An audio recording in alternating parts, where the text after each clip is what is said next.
It all started one stormy evening. I woke up in my room and heard sobbing outside my windows.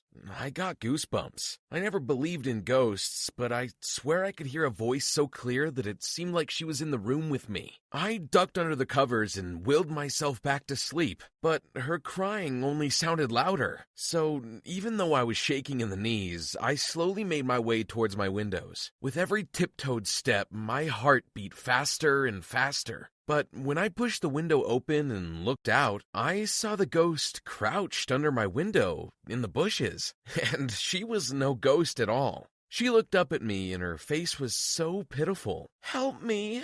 I offered her my arm and she took it, and I pulled her through the window to help her out of the rain. But her arm was so wet that my grip slipped and we both tumbled into the carpet together, and she ended up on top of me, her hair dripping rainwater into my face. We both immediately turned red and pushed each other away. My name's Ted, and that was the first time I met my crush. I found out her name was Millie, and in the morning, my mom and dad scolded me for letting a stranger into the house. Turned out Millie's parents had abandoned her. They were supposed to pick her up at my dad's dojo after the class, but they never showed. She was taken in by my grandmother, and when I saw her at school, I tried to tell her my feelings. But it went south very quickly. "You? Why would I want to go out with you? You're a weakling. You're so weak that even though your dad owns a dojo, you're not allowed to study there." My classmates laughed at that, and I felt humiliated. So I slinked back to my seat, and I never tried to talk to her again.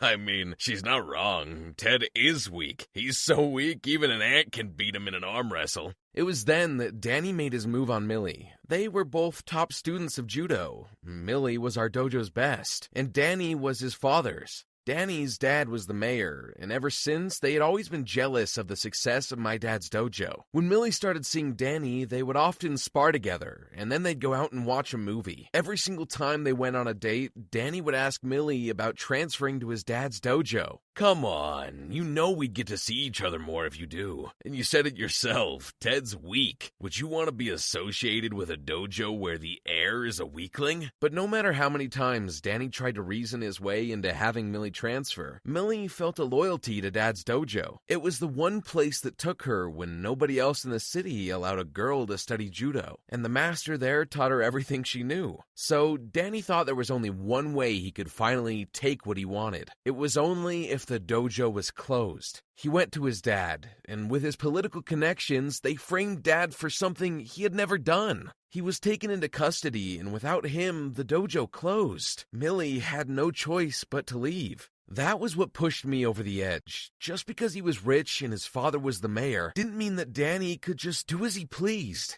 And so, though it was a bit too late to keep Millie, to uphold my father's honor, I stood up for my family and took over the dojo. I reopened the doors and welcomed the old students back in. Our master even came back to work, even though he was already working somewhere else.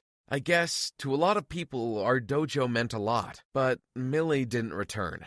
When Danny heard what I was doing, he embarrassed me in front of the whole class again. You run a dojo?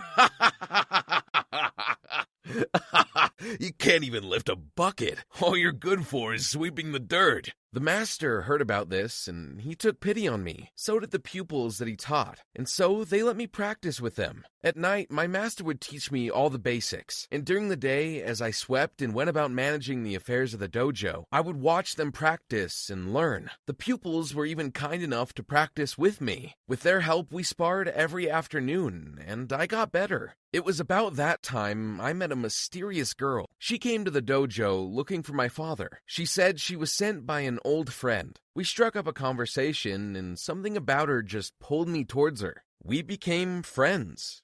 But I could only see her in the evenings. She would always be mysterious about why, but I didn't question it too much. After months of practice and one-on-one sessions with the judo master, I finally mastered my own body. I started learning faster than anyone there. Even Millie had heard about the change in me. But even her attention didn't faze me anymore. I had somebody else in my heart, the mysterious girl who I kept meeting during the evenings. One time, when she took me to a hill near our dojo, we watched the stars, and we almost kissed. I couldn't stop thinking about that moment.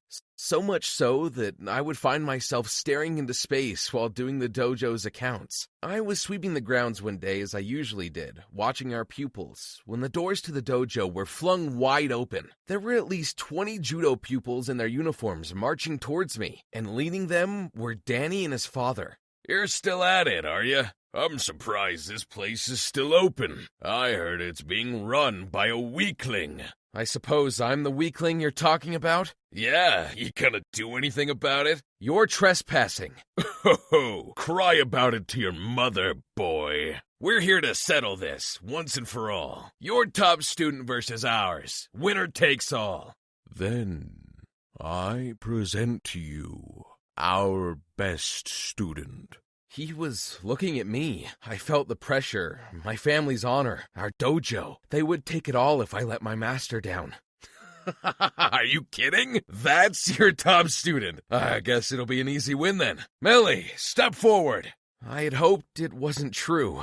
I'd hoped she'd found a different place to train. But Millie appeared behind Danny, but she didn't do so willingly. She was pushed in front and Danny untied her arms. She came close to me and whispered, "Help!" All these years, Millie had called me weak, and now she needs my help. I assumed my stance, and the pupils surrounded us. The gong was struck, and the fight began. Millie charged at me, and I stood still. I waited for the exact moment, and just as she was about to collide with me, I dodged. She turned around, realizing what I was doing in a split second, caught my arm, and flung me down onto the ground. I rolled and recovered my stance, but she was instantly in front of me. She grabbed my belt, intending to lift me and flip me over, but I widened my stance and turned my body, and instead she ended up on her back, under me. I don't want to do this. You have to. We both have to. She kicked me off her and ran to me in one final attempt, and I saw the move she was planning in my mind. As she rushed at me, I turned to my side and she missed me by just a hair. My arms grabbed Millie's arms, and as she rushed past me, I threw her into a majestic ippon. She rolled in the air and landed on her back, and I won. My master clapped, my fellow pupils cheered, and Danny came at me and grabbed me by the collar. Cheater! I will not accept this. She lets you win.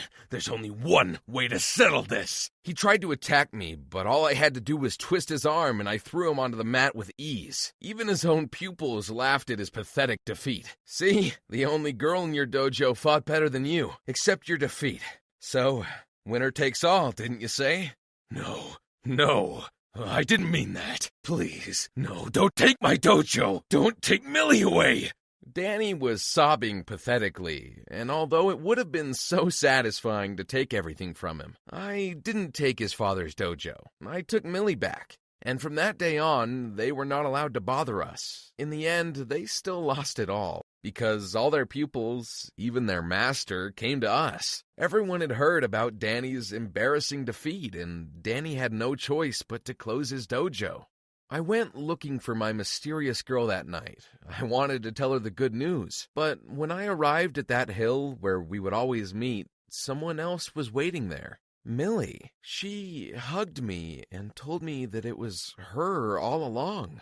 I couldn't find the right words. I didn't know how to confess to you. I had been underestimating you this whole time, but when I saw you stand up for the dojo, I knew I was wrong.